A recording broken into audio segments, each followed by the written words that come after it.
But who better than me?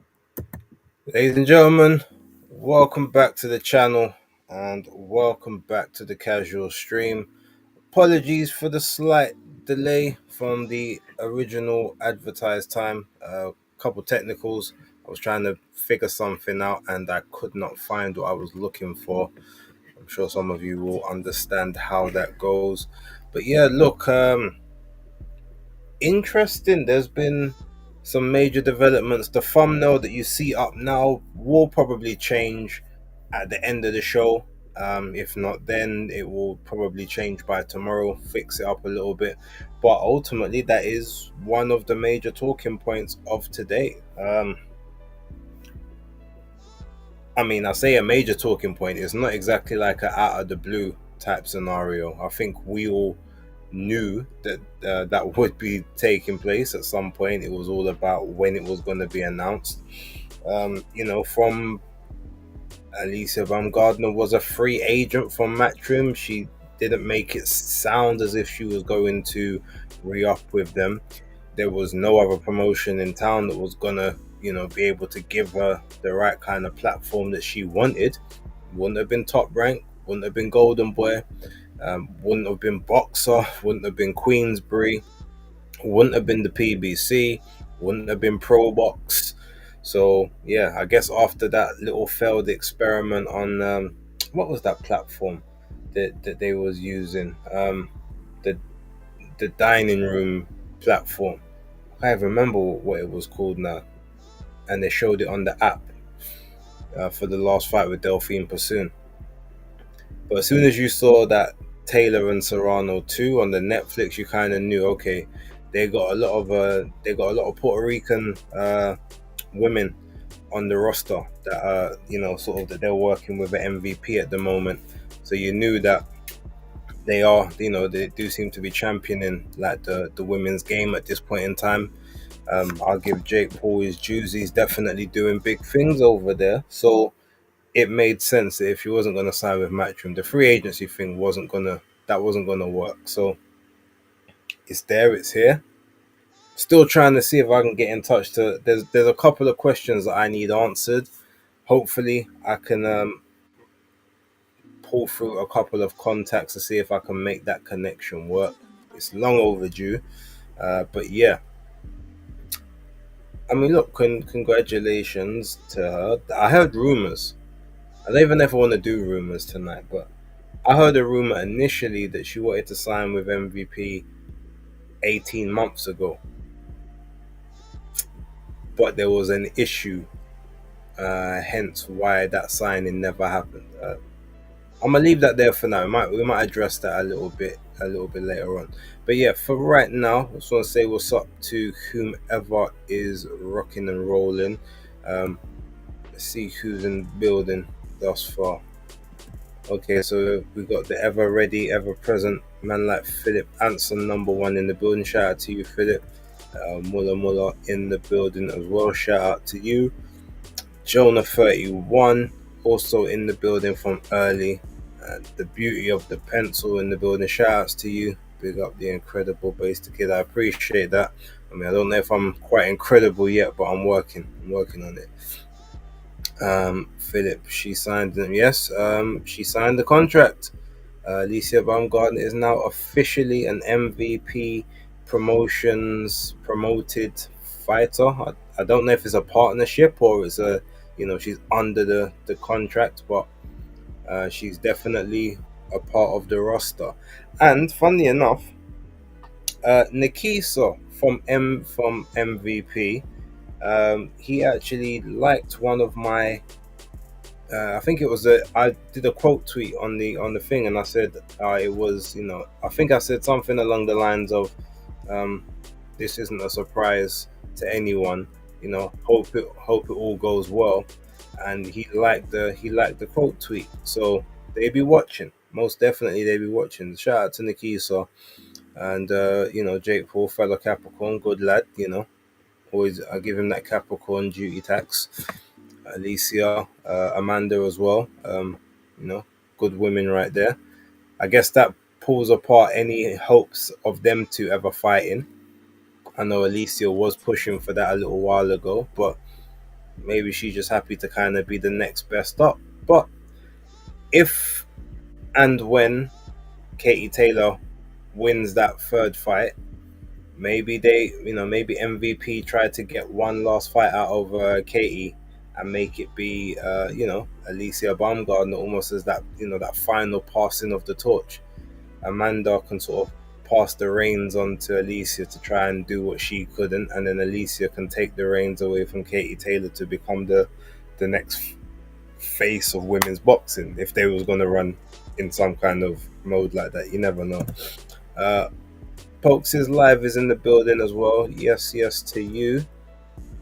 Big up the chat. If you haven't, hit the like button. Make sure you do smash that like button on your way in. It's only right. Ahija Selassie in the building. Shout out to you. Belanga next. Free agency only seems to work for Canelo. Yeah, I mean, I think Edgar Belanga wants to join MVP. I don't think there's any that's another, one of those worst kept secret things. He won't re-sign with anyone apart from them. The Puerto Rican thing is one thing, but because he's a name and quote unquote has a brand and wants to be a bit of a star, I'm pretty sure that they can engineer enough moves to get him the kind of deal that he wants. If Jake Paul's been able to do it for himself for the last 3-4 years, there's no reason why Edgar Berlanga can't get a couple of hand-picked opponents to face on. I don't even know if that Netflix deal is something that they're going to be doing moving forward, or if it's just like it's for one-off events, like maybe one event a year. Because let's not forget, MVP have a DAZN contract.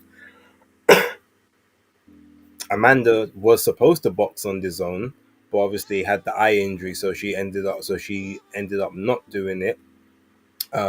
No, wait, sorry, that wasn't on DAZN. That was, I think, one of the last Showtime. It was supposed to be one of the last Showtime cards, I think, in America. And Amanda was supposed to be on the. She was supposed to be the headline, and Jake was supposed to be on her undercard, but he ended up headlining it. I think that was one of the last Showtime cards, but maybe it was DAZN. I can't quite remember, but I know the MVP have their like rookie season thing on DAZN where they do the sort of the up and comers. So yeah, I mean they've got a nice little setup there. You got two broadcasters, I guess, a bit like what the PBC had when they had Showtime, and then they had Fox. They had sort of Fox Sport, and like, I guess the Wilders and those guys would go on Fox, but the Javantes and the Charlos and stuff would stay on Showtime.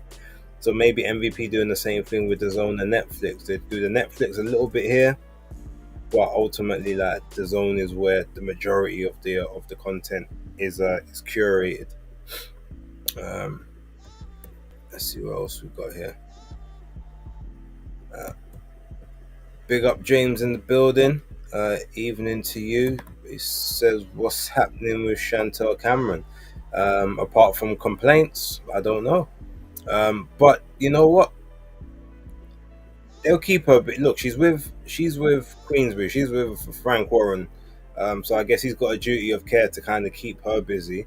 I don't know who should be facing next, but there's no reason to say that she can't get the Katie Taylor trilogy fight should Katie beat Amanda for a third time, which is highly likely at this point. I mean, let's be real. Amanda has fought Katie twice in, for lack of a better phrase, her neck of the woods. Fought her once in New York, which is obviously her home city. Um, I know that she lives in Puerto Rico now, but she's, native New Yorker. Fought her in New York, lost there. Fought her in Texas on her own promotion and lost there. So you can't even say, oh, she was robbed, because how you going to get robbed on their own promotion where you pay the judges and the referee? But yeah, I mean, there's no reason to not think that Katie can't three-peat here. Admittedly, this will probably be, if they're finally gonna, if Amanda's finally gonna get the victory, if they both are on their feet at the end of this fight, I would assume it will be this fight where she finally gets a victory. They're not gonna have two promotions that she's a part of, and she becomes the quote unquote highest paid female athlete in history or whatever they are quoting, and then you do all that and lose the belt again. They can't Seth Rollins like he had to do with Cody Rhodes. They can't go 3-0. That's a little AJ Styles and Shinsuke Nakamura-ish. I don't know if they'll do that. I'm sure they'll figure out a way to make sure that she wins those titles.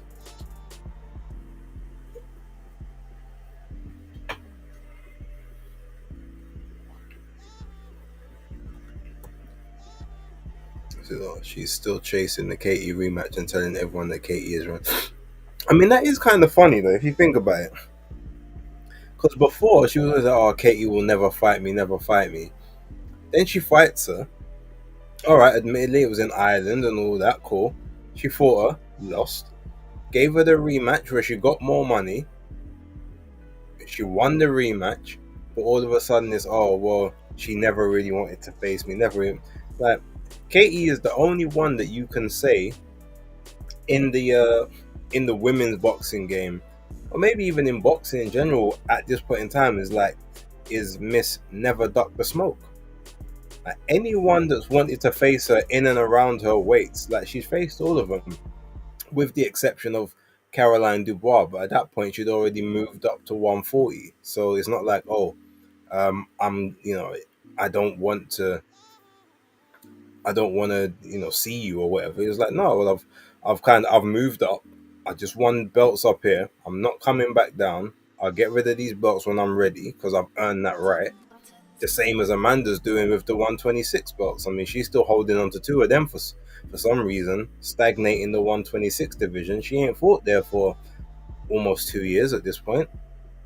So, but when you become undisputed and when you've got legacy and you do, and you sort of you've done all that you need to do, you deserve sometimes to take a little bit of liberties. So, it is what it is. Um,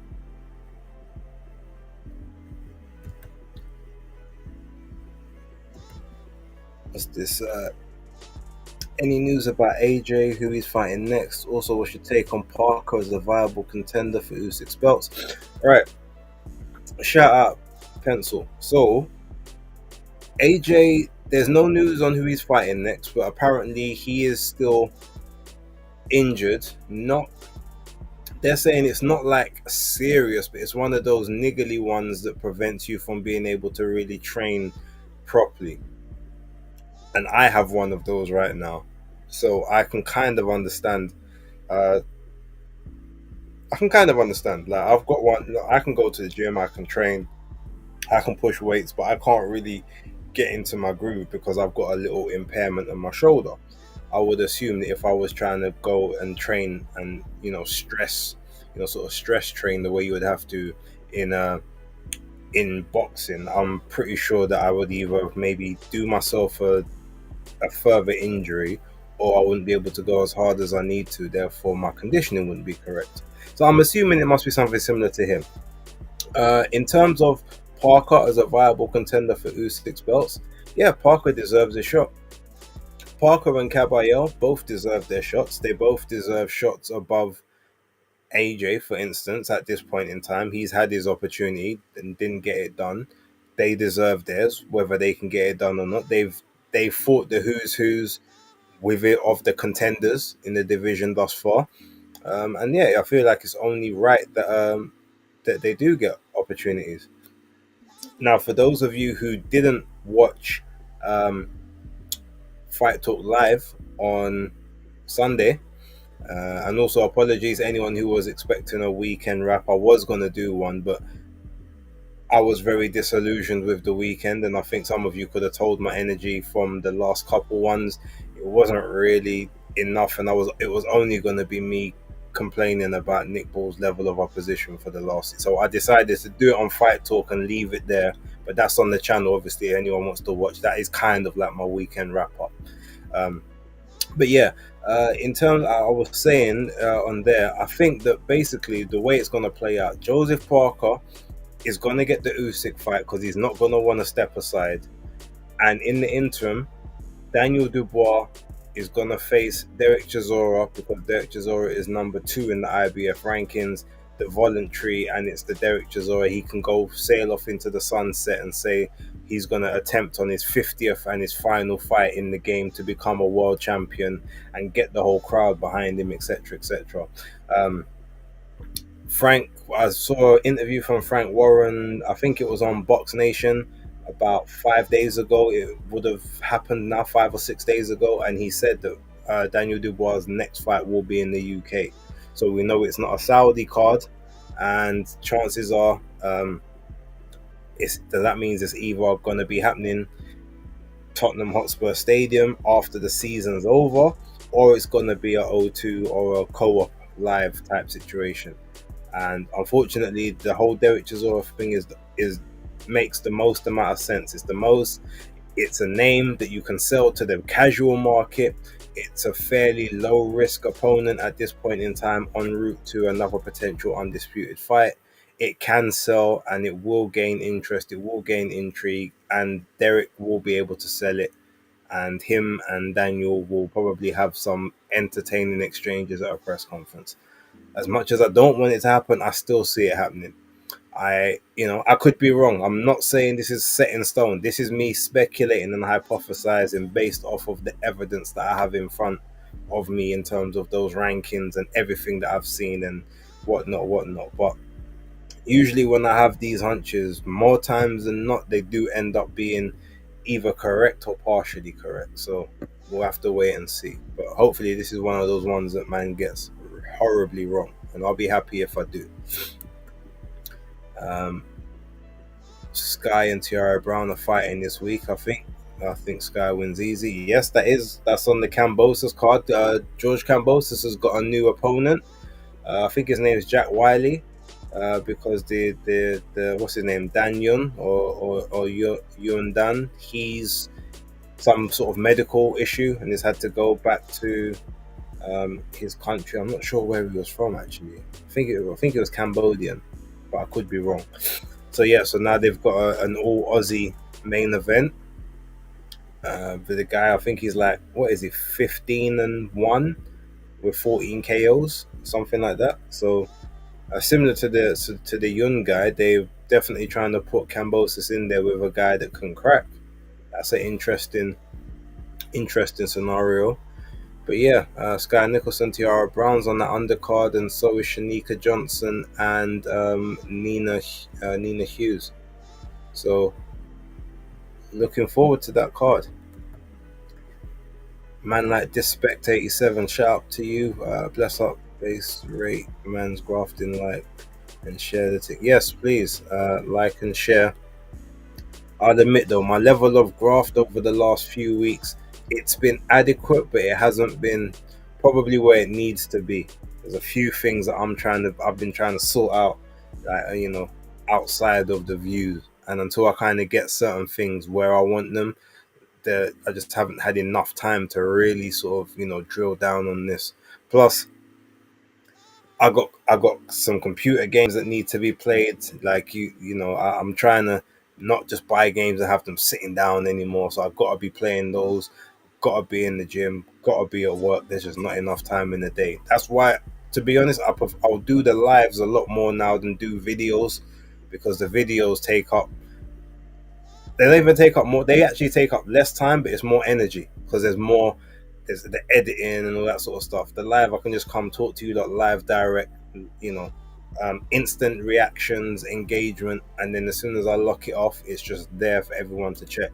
So until I've got certain things and certain safeguards in place for other stuff, yeah, we'll probably be doing more lives than pre-recorded content.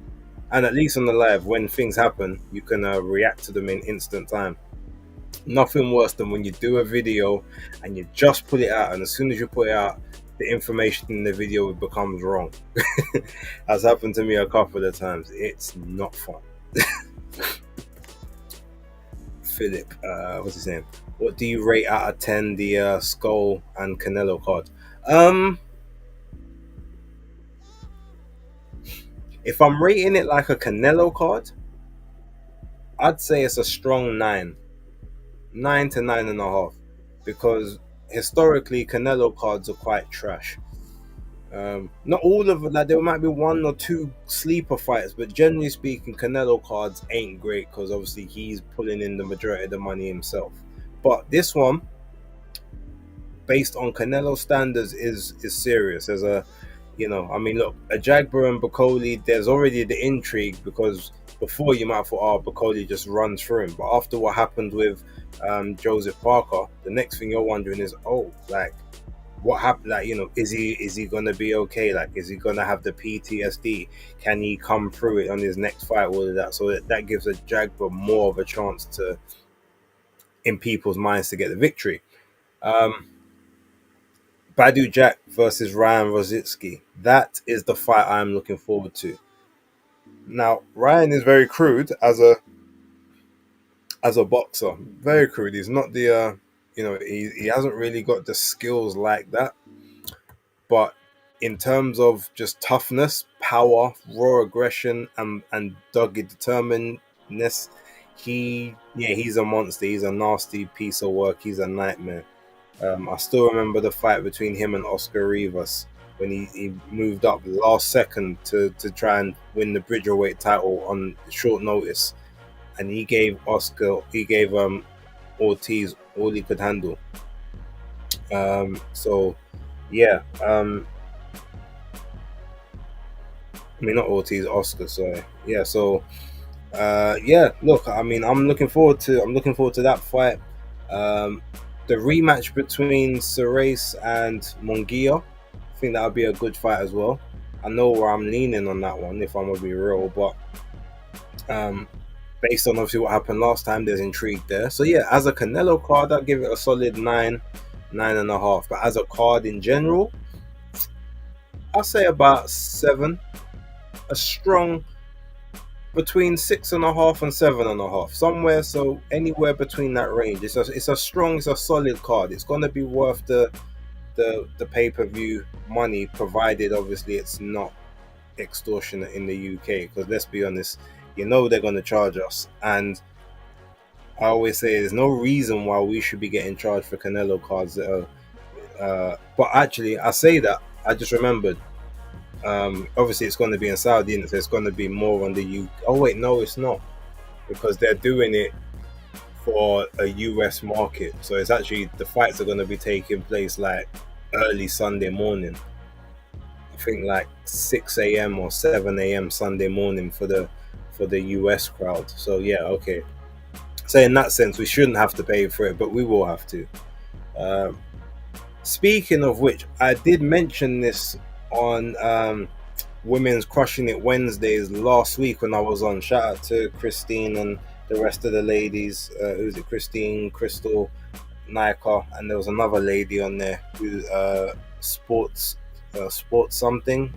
I can't remember her name, but she seemed very knowledgeable. Shout out to her as well.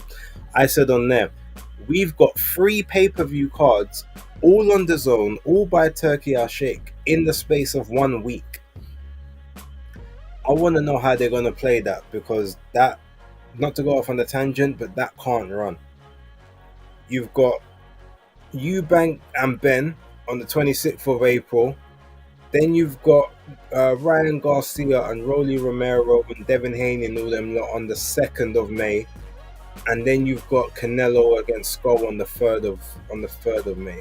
Not to mention, we've also got a new way on the 4th, but I think that's going to be via Top Rank. But yeah, you've got 3 Fatal Fury cards, ring cards, the zone cards, all on the same, and all 3 of them are going to be pay-per-view. They need to put something out to explain how that's going to run. Because even if it's the UK price, you say, oh, it's 19.99, like ultimately you want people to pay £60 for, in the space of a week, plus obviously their subscription, if that's how you're playing that. And in the States, chances are they may be a bit more than the $25 the Riyadh season cards have been. They might be about $30, $40, which is cool. That's 120 for those three. When the whole point is to do them at quote unquote good price. So I hope that they've got maybe like a package deal or something, like all of them for £35 for all three, or something like that. If you purchase all three of them in advance or something, that would be cool. I can live with that. That's okay. But if we're gonna be expected to pay £20 to £25 per one, like in the space of a week, I think that won't go down very well. So just kind of putting that out there before carrying on. Oh yeah, no worries, man. Yeah, Joseph Parker deserves this shot, as I said. Shout out to Alexander Wilson. It sounds like Parker and AJ are fighting next for the WBO belt. Thoughts? I didn't hear that, but I know I heard Gareth A. Davis say something along those lines. I mean, look, if it happens, oh, again, look. But here's the thing, though. Can that really happen when Anthony Joshua is supposedly injured? So if he's injured, that means that he's not going to be ready to fight for any belts until June, July time. Does Parker want to wait that long? I mean, I guess he'd have to, but and not to, to be real, as much as I respect and rate AJ and everything that he's done, like he's just coming off of a knockout loss, he probably should have to face someone else, or he should have to earn his shot at a title. He should probably have to face someone, whether it's a final eliminator, an eliminator, or something like that. And then you win that, then you get a shot at the world title afterwards. I know obviously commercially he can kind of do what he wants, and I get it, he's got cachet and he has put in the graft and everything, but I'm trying to be a bit fairer in my assessment of some of these things. So yeah, that's kind of my thoughts on that one. But I still think that what I predicted is more likely to take place. But you never know. Base, what's your best three fights?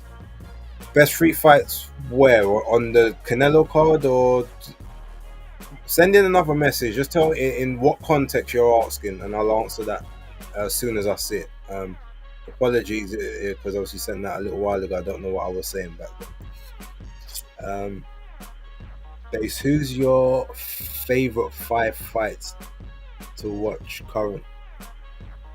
Who's your favorite 5 fighters to watch current?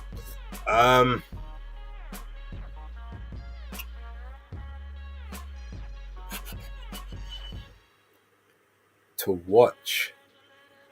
Okay, do you know what? Ajit Caballero is in there in terms of a fighter to watch. Ray Ford. I like to watch Ray Ford's fights.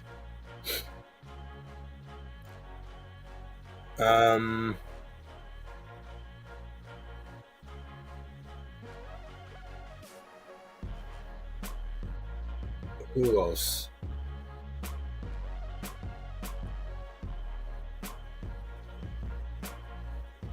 I can't really say Terrence because he don't fight enough. But when he does fight, I like to watch his fights. It's actually a good question. I wish I had a little bit of prep time to think about it. All right, but just generally fighters to watch. Okay, those two. Osleis Iglesias. I like watching his fights. Rafael Espinoza. I think he's a very fun fighter to watch. And Jai Patel. I would say in terms of entertainment value, those are probably my favorite fighters to watch at the moment. So who was that? I said Osleis Iglesias, Jai Patel, Rafael Espinoza, Ray Ford, and who was the 5th one I said? I can't remember the 5th guy I just said. Oh, Ajit Kabayo.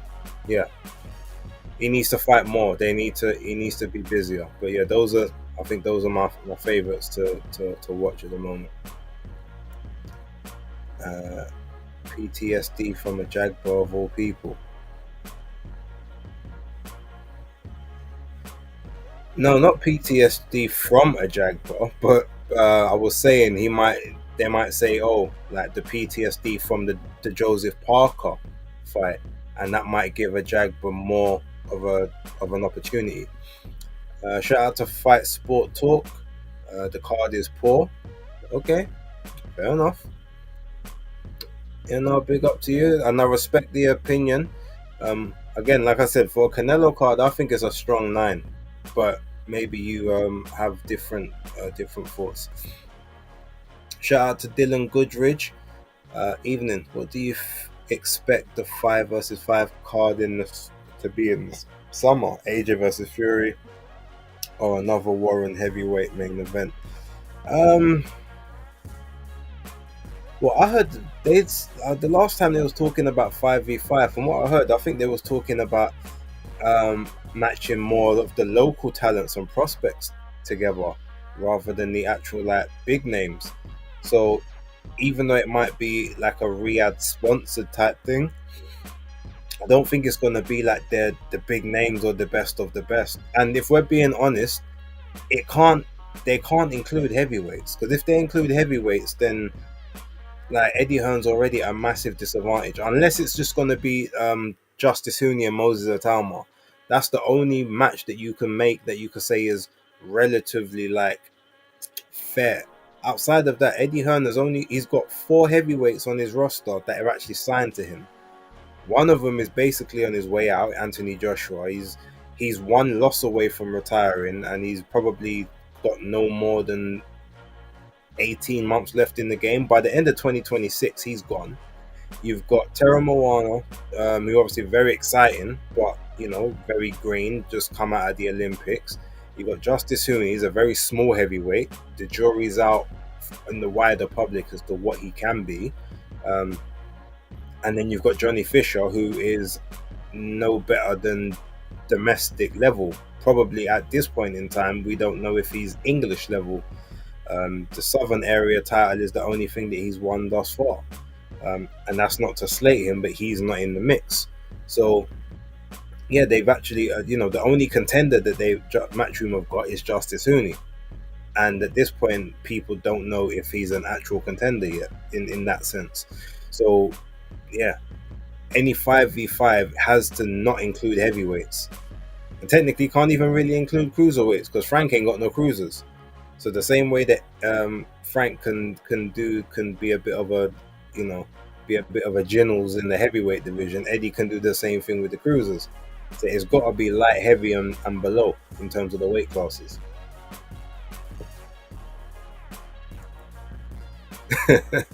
Man said it's called Watch It by other means. Now I hear that. Shout out man like Danny Glover in the building. Fight Fan TV live. Make sure you guys like and subscribe to that channel. He's on his way to 2K, similar to myself. I think I got like about 16 or 17 more people I need to subscribe to the channel to hit 2K. So if you're here, please do that. Make sure you if you're not joined, please hit that subscribe button. Let's see if we can get me to 2K this week. I'd appreciate that.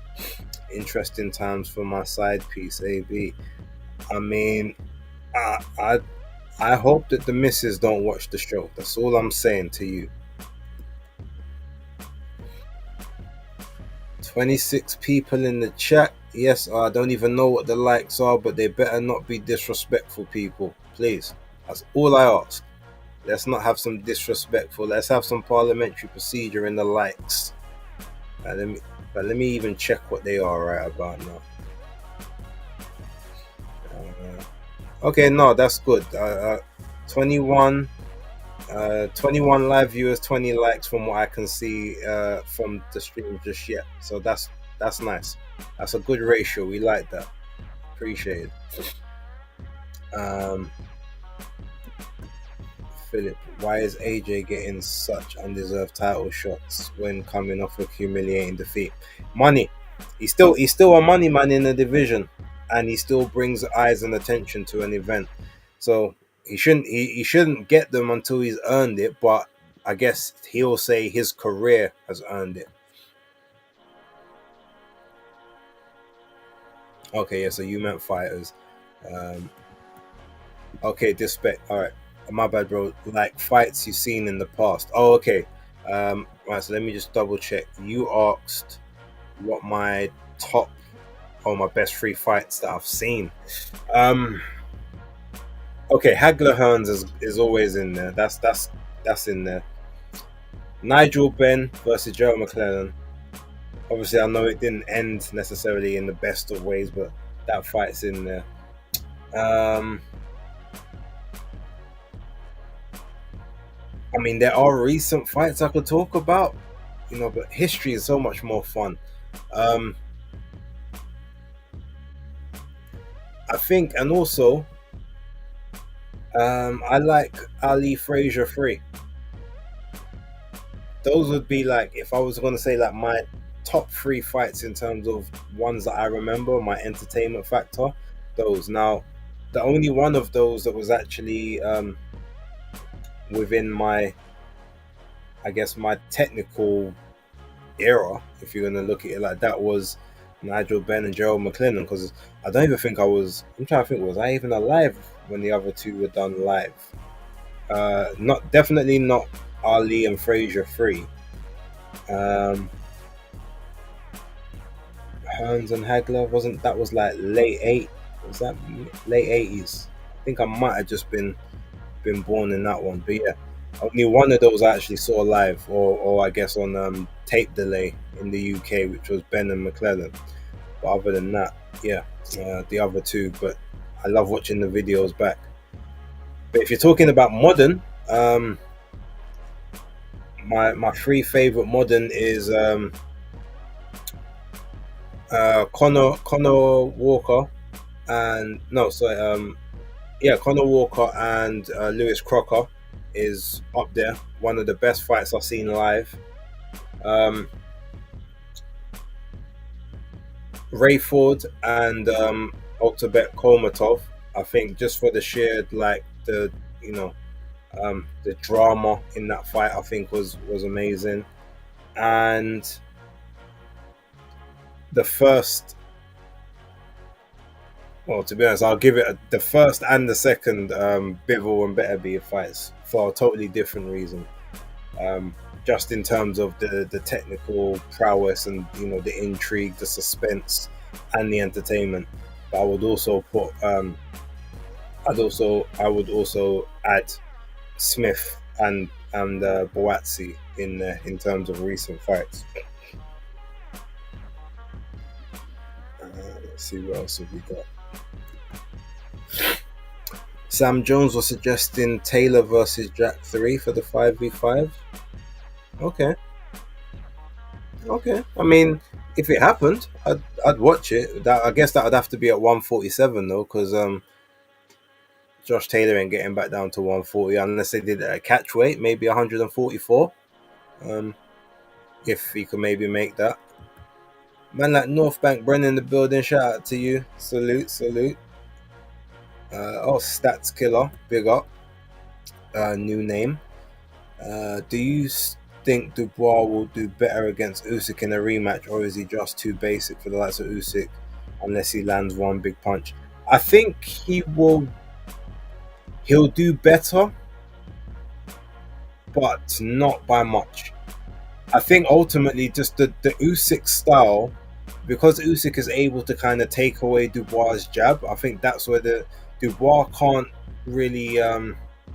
He's not effective if he can't touch you with the jab. Everything he does comes off of the jab, and he's really effective with making sure that he can drive you back with the jab and then put the right hand into play afterwards.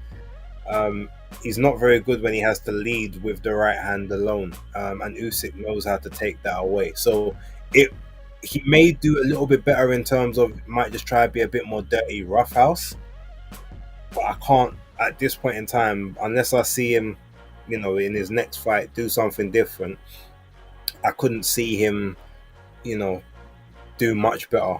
I think the difference might be he doesn't get stopped the next time. He maybe doesn't capitulate and he sees it out for 12 rounds. That's how I kind of think it would play out. Is there really any interest in seeing Usyk versus Daniel too? I mean, I'd watch it, but I don't have much interest. I mean, I'd watch it. I The only interest I have in it at this point in time is to see Usyk get his belt back and become undisputed again, or to see if Daniel could become undisputed. But I want Daniel to defend his title first. That's what I would like. I said it should be, it should really be Usyk and Caballero, Dubois and Parker, and then the winners come together. And if you don't want to do it that way, then you do the only other thing you could possibly do, Usyk and Parker, and then Daniel and Caballero, because even though Alexander Usyk is well known in the UK, he's still not a UK guy. He's not the name like that. If you put him with Ajit Caballero, that's two guys where English ain't their first language. It's not really going to do the oomph that you want it to do. Whereas Joseph Parker is very well known over here, pretty big name. So maybe you put Parker with Usyk so that they can do the little talking and the funny things between them, because they're both quite charismatic and they can do like loads of little mind games and videos back and forth on social media. And then you have Daniel with Caballero, who, Caballero won't do the trash talking and such, but he might get a little bit offended when Daniel says, "Yeah, I'm going to knock him out, and then I'm going to move on to the final, like, let's go." And he gives it all of that, and then that might be more entertaining. At least you got like a British and a British adjacent guy in both fights. But yeah, I would like to see him defend that belt and then go for unification rather than just being gifted it after pulling out of the previous fight.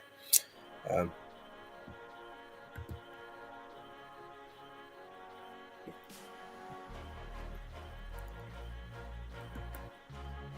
I echo these sentiments exactly. Hit that like button, people. Smash the like button as we step in the arena.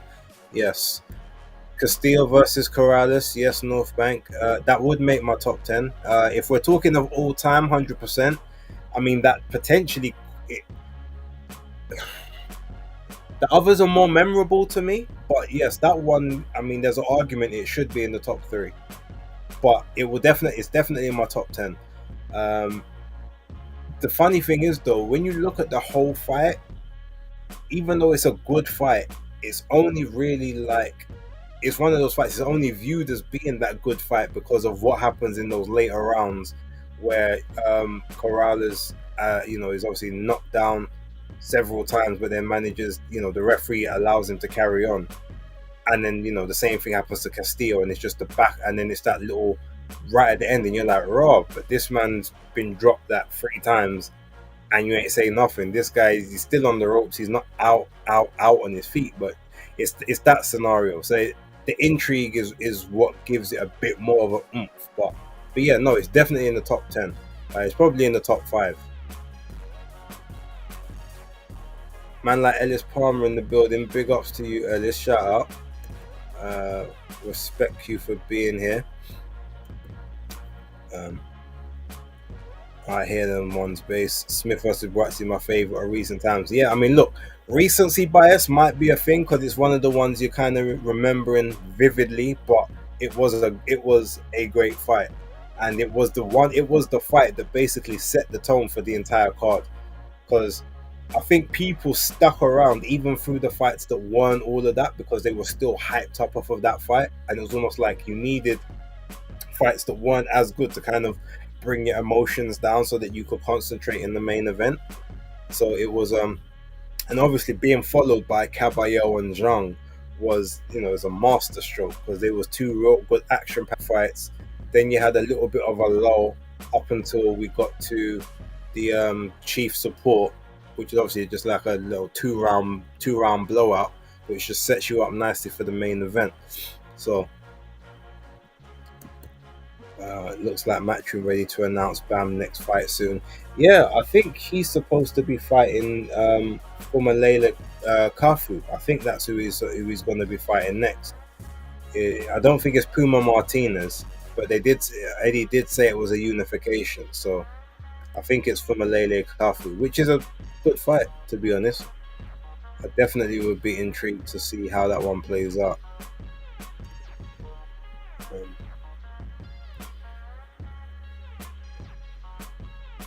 but I can't lie, Matchroom of the roster's starting to peter out a little bit for them. They've got obviously they're still signing people. They've got some good names on the list, but in terms of like, for instance, their women's roster is threadbare at the moment. I think they've got like 4 women under contract, and one of them is fighting off platform and has done for her last couple of fights, which is Katie Taylor. They got Katie Taylor, obviously. Terry Harper's still there. Beatrice Ferreira's there. Shannon Ryan is there. I guess technically Maisie Rose, I guess she's there, so it's 5. Who else is on their roster? Oh, they've got Stephanie Pinheiro, the Puerto Rican girl.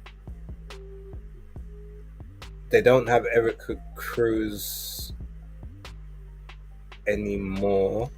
Or was Erica Cruz with? No, she was with Golden Boy. Yeah, I think it's just those 6. I might be forgetting some. Because I know they let a lot of them go and let a lot of them do other things, but they need to fatten up the women's roster, get some more talent on there, or get them into some higher profile positions. They need more heavyweights. And Eddie, if anyone's watching, you can obviously hit me up. I've got a few heavyweights that you should have a look at. Light heavies, I guess they need a new batch of light heavies, or a couple of younger guys in the light heavyweight division. Cruiserweight, they're fine. Super middleweight, they're fine at the moment, but they should sign David Morrell to boost up the light heavies, and Osleis Iglesias. I'm sure they can get him out of contract. They need a couple more middleweights. Can't put it all on Amo Williams. Need 1 or 2 more there. Junior middleweights, they're okay, but maybe you get 1 more in. Welterweights, you need a couple more. 140s stacked in 140 division. 135 doing all right there as well. 130 got Ray Ford, maybe need 1 more. Featherweights, need a couple featherweights at this point, because you ain't really got none of them. Super bantams, and then until you get down to super fly with Bam. Yeah, the roster they do need a little bit more.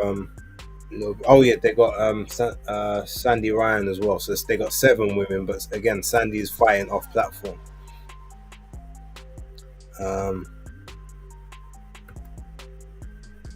Who is more limited, Johnny Fisher or Campbell Hatton? Campbell Hatton, because Johnny Fisher's at least won a regional belt. Although, to be fair, in terms of their ability levels, they're probably the same. But the problem is, or the difference is, Johnny Fisher's got power, and he can knock someone out, whereas Campbell don't really have that. So, in that sense, I'd probably say Campbell is more. Yeah, Campbell's probably more limited because he doesn't have the power. So his like deficiencies are a lot more like pronounced, whereas Fisher can kind of hide a lot of his deficiencies.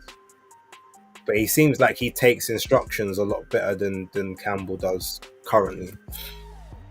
Shout out to man like Veritas, Ad Astra, big up to you. Nice for you to be here, appreciate you.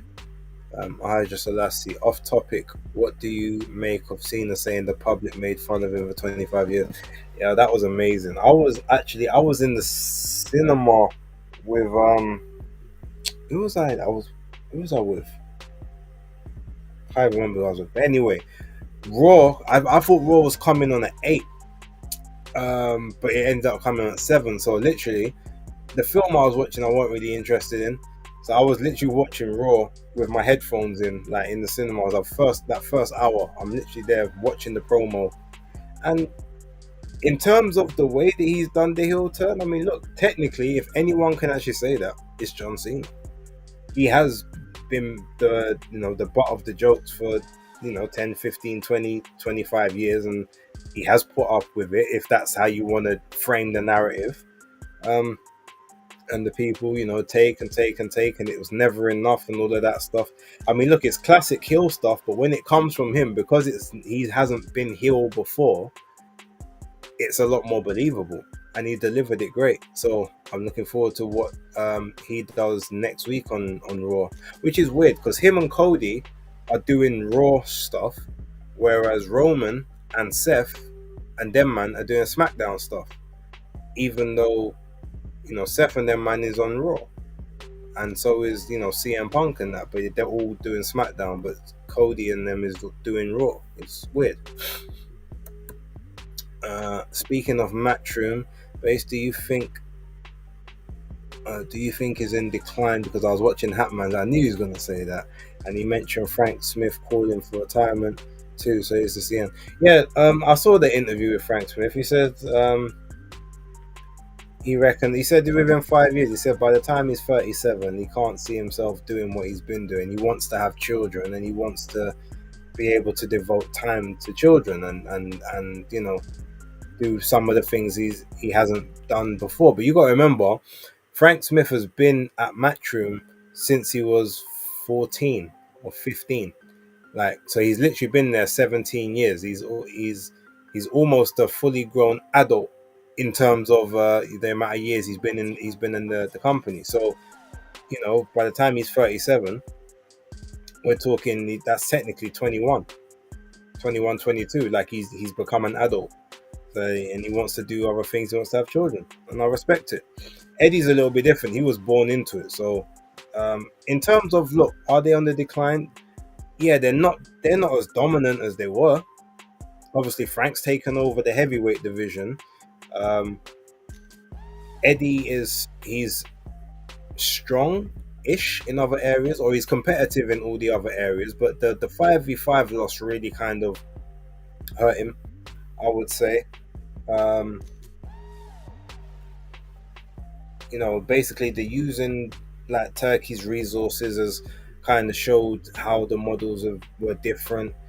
He's still doing pretty well in America, but he's not putting on like the best events in America.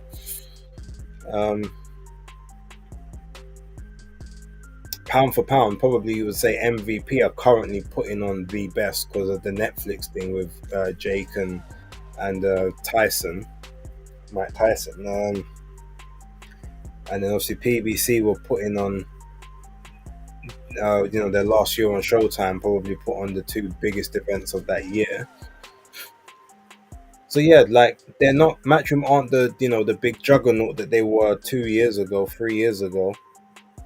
So yes, technically they are in decline from where they were, but their decline just basically means that they're now competitive with everyone else, whereas before they were head and shoulders above. So it's still not a bad place to be. But yeah, they do need, like I said, they need to strengthen. They need to get in some more women, some top level women, or renew a couple contracts. And they need to get in some top draw heavyweights, whether they're prospects or contenders that people don't really know too much about yet. They got to do like Man United and start scouring those free markets, or those unearthing those hidden gems. And I've got a few names that I could give them if they want heavyweights that are dark horses. Do you think Eubank Jr. was the same after the Blackwell fight? Yeah, I actually do. I don't think that affected him the same way that what's the who was his dad face? Michael Watson. I don't think Blackwell affected Junior the same way that Watson affected Senior, personally. Do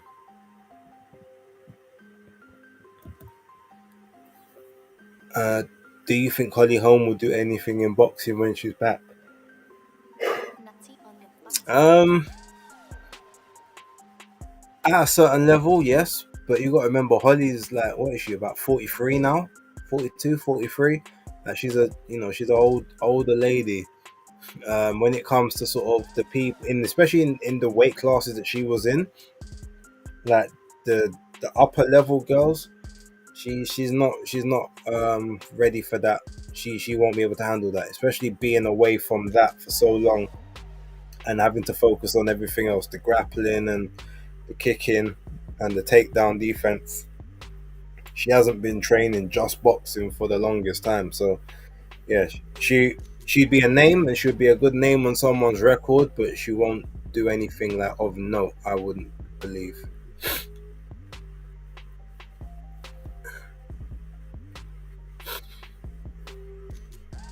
See, we had, okay, so I didn't speak about Piers Morgan, and Eubank and Ben. But I spoke about it on Fight Talk Live, so I won't really go into that too much. All I'll say is I found it entertaining. Like, obviously Chris Eubank doing his Chris Eubank stuff. I thought it was hilarious. Connor, obviously had his moments in there. That Chris Eubank line where he said about, look, even if I saw someone hold you down and jab drugs into you, you're still a drug cheat because you shouldn't have let it happen. Protect yourself at all times. When I heard that, you just said, all right, you know what, this guy's unhinged. There's no reasoning with him. So from there's no reasoning with him, stop trying, Piers. A lot of people said, oh, like Piers was heavily biased towards Connor. And yeah, I don't think he was. I just think because Chris didn't want to answer questions, he sort of tried to stick on Chris and that line of questioning more. And had Chris have answered a couple of the questions, then maybe that wouldn't have been the case. But yeah, so there's that. Uh, what else has happened this week or the week just gone?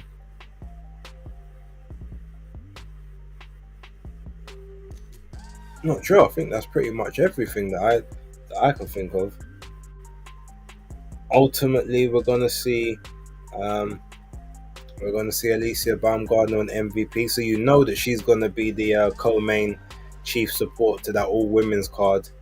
Um, I don't know who her opponent is. I don't know if they might, because she's staying at 130.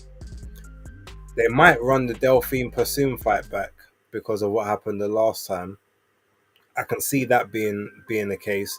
That's a fairly low cost fight to do, but it's a big name that she can obviously trade off of. I don't think she's ready to go up to 135 yet. Um, but you know what I think would be a good fight, because she floats between the two weights. Alicia Baumgardner and Beatrice Ferreira. That would be a brilliant fight for the undisputed 130 championships. Give me that. I'd love to see that. Um, but they wouldn't do that one. But I think it'd be brilliant. But yeah, I think Delphine Pursoon would be her next opposition. So they'll run that fight back because of the technical draw. No, was it a technical draw? Or was it a technical? No, it was a technical draw. Yeah. No, it was a no contest, but it didn't complete the 4 rounds. I think it became a no contest. Uh, do you think TKO would be a good thing for boxing? Um, it would be a good thing for America. I think it will get eyes back on boxing in America, but ultimately, I think it's its own. I've said I think it's going to be its own sort of little separate entity from the wider sport. The same way that the UFC is its own separate entity from the wider MMA community. I I don't think it's going to be like this big replacement for everything and it's going to tear down. I think they'll use it as its own thing until it gets to the level that they want it to get to. Then they might try and expand it out a bit. But maybe when they get insular and they keep it insular and they feel, okay, we've got enough stars here.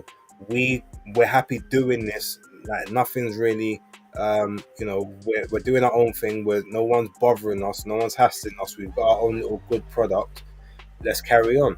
It might end up being similar to Power Slap, in terms of its thing, or it might be like just the pro US version of Misfits, where it's an actual league, but everyone is just within it and beholden to that and the rules of it. So yeah, I mean, again, it could end up being this all-encompassing takeover thing down the line, but for right now, I think it's just going to be almost like a little fun side project until it gets a bit bigger, and then we'll see where it goes from there.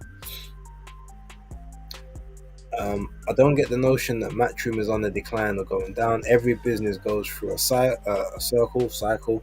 The business of boxing is changing, and there's a window to adapt, and Matchroom will 100%. But there's the adaptation. But let's not. We do know that both Eddie and Frank Smith aren't necessarily looking to be there for the long term like that. Eddie's always said that he'd never be in there like past 60. I think he said initially past 50. So realistically, he's got like 6 years. I think he's 43 now, 43, 44. But he probably would stick around until maybe like 55, maybe 60, just before retirement age, I reckon. But it would have to be about who's the next person to sort of come in and run the show. Um, so yeah, I guess it would be interesting in that sense to kind of figure it out. But they are on a decline from where they were, but they haven't declined as a business. They still make the same, if not more money. They've got very powerful business partners and sponsorships and whatever.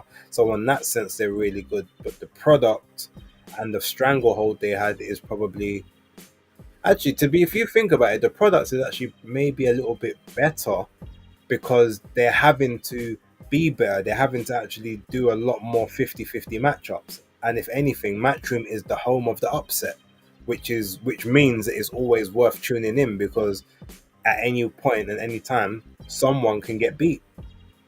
A prospect that you had all your hopes on, the heavy reigning champion, more no one more than Matchroom puts on those kind of competitive fights where anything can happen. So in that sense, the product is a bit better, but that's probably because a lot of the talent they had aren't of the level of the previous talent when they were as dominant. Plus, they let go of every single heavyweight they had, which is, once the heavyweights go, the rest of the game follows, as they say. Is Yard versus Arthur on the Eubank Ben undercard? Yes, it is. I believe I think it's the chief support. Yeah, it is. Because the first fight of the card is Vidal Riley and Chev Clark. Then it's Brandon Glanton and Chris Billum Smith. And then, I think it's Yard and Arthur 3. Then it's Ben Eubank. Errol to skip 154 to fight Lara at 160 and hold the belt hostage, or maybe have a Charlo fight until Ortiz comes up. Plausible. No, I think Errol's done. I don't think Errol's in. I think he's calling it a day. But in terms of the 160 thing, Amo Williams, he's not next in line, but he's very, very close to there. And obviously, with that 160 belt, I'm sure they will petition for Lara to have to face Amo. So the belt can't be held hostage for that long. And unless it's Jamel Charlo, I don't think you're going to see them at 160 because Jamal, his last fight was at 168. And I don't think Jamel could make 154 anymore, so he'd probably have to go up to 60. If and when he does finally come back. Shout out to Hot Pies in the building. Better late than never. Salute to you. Raw in the O2, 2 weeks away. Monday, you trying to roll? Which date is that's the one on the 31st of March, isn't it?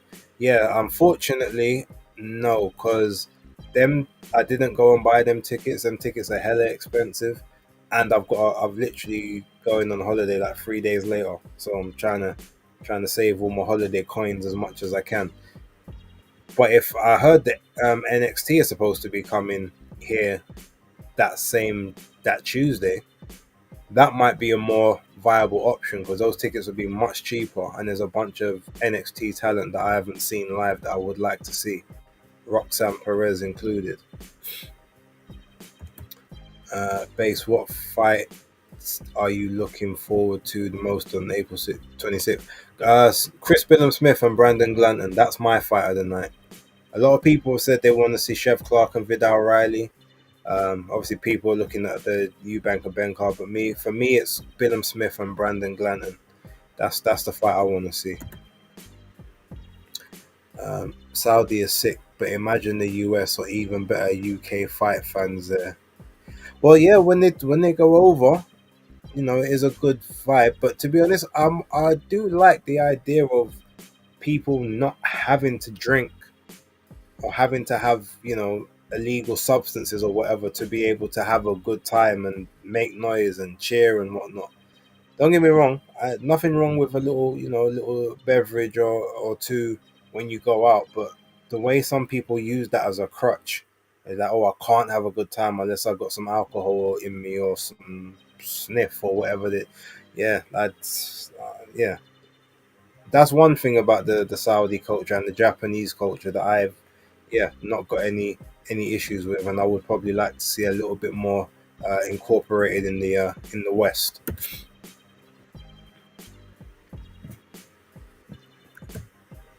Eubank Ben prediction. You will get that prediction the week I come back from holiday. So I'll let the people in the chat give you theirs, but I won't be giving mine until then. And the basis picks will be back in full effect by that time. I do assure you guys of that.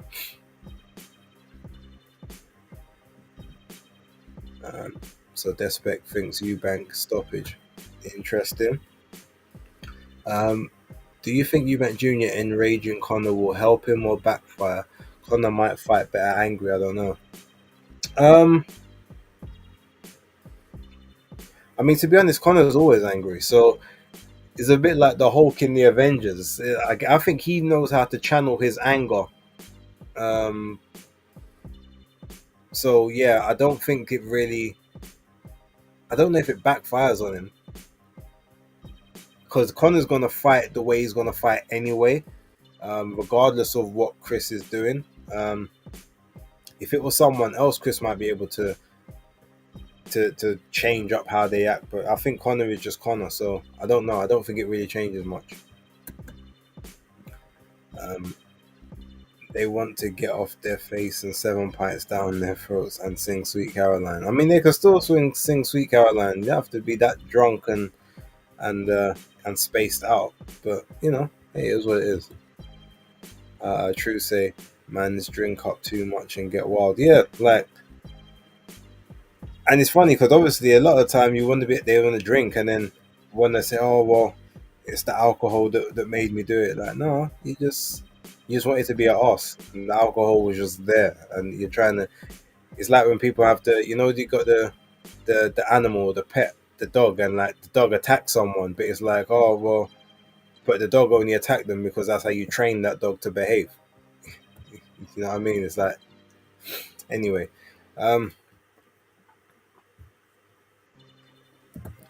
All right, guys, I'm gonna be live again on Thursday. I might have some content for everyone tomorrow. I'm gonna have to also change the thumbnail on here. I'm not sure what I'm gonna change it to. I might leave it. I'll see how I feel when I jump off. But I'm gonna go just a few more minutes. So we've got outro music, as you guys know. So we've got about 3 minutes left for any future comments coming in. I'll read those and then I'll jump off. I will be back live again on Thursday though, and we'll probably make that one a little bit of a mixture. So yeah, it won't be a full casual stream, but yeah, we can get casual. We can talk about some stuff outside of boxing as well as boxing, and any other ventures.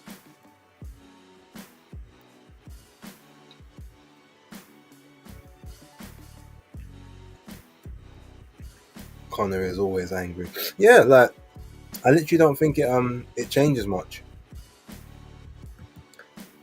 Do you know what's on March 21st? Are you talking about what's his name? The cruiserweight, Pat Brown. There's Pat Brown on the Friday. I think that fight. Yeah, I think that fight's this Friday, in Manchester. So if that's what you're referring to, unless there's a film or something you're talking about.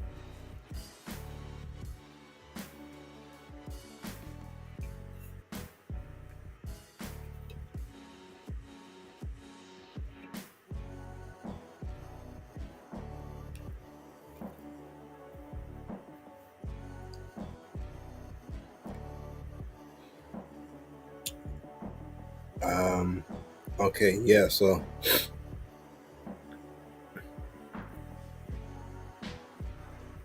oh, okay. Wait, six. I thought you was already. I thought you're turning 17. You sure that's not a typo? Because I thought you was 16 already. All right. Well, look. Well, okay. Thursday stream. We will be back and we will revisit that. I'm sorry if I added a year on to you. I thought you was already 16. All right. Salute to you. We will definitely hell you up properly on Thursday, and I'll put your name in the video when we do basis picks on Friday as well. What do you think about Imam Cartier? Oh, he's. I mean, look, it's a bit early. I'm not want to put all my stock in Imam, but he's a nasty piece of work in the best possible way thus far. That's what I'll say. Like jury's out overall until he steps it up a bit more, but I like Cartier. Would you rather see Usyk versus Opetaya or Usyk versus Beterbiev at heavyweight? Um, Usyk Opetaya, Beterbiev. I don't know. That fight only really works at like cruiser or sort of maybe like 200, and it's got to be maybe 205, 210. I wouldn't want to see that heavyweight, but I'd rather see him and Opetaya at cruiser. Um, Hi, just saying happy birthday in advance. Shout out to you. Yasmin just dropped in the building. Shout out to you. Just got back in for football. Appreciate you. All right. Well, look. One sec. What's this? I thought I was two, but must have thought being born on March 21st meant I was 1 year. Well, I was 1 years old. Okay. All right. Cool. Well, look. Okay. Based on last performance, how many good performances do you think Usyk has left? Um, Two. The two fights he says he's got left in his career, I think those are the last of him at the level that we know Usyk to be. Um, that's what I say. Uh, but yeah, look. With that being said, I will. Yeah, I'm gonna jump out now. The hardcore casual signing off. Hardcore casual out. All of that good stuff, and I will catch you all on Thursday. So yeah, until then, be safe, and I will speak to you then. Peace. Maybe I'm a man.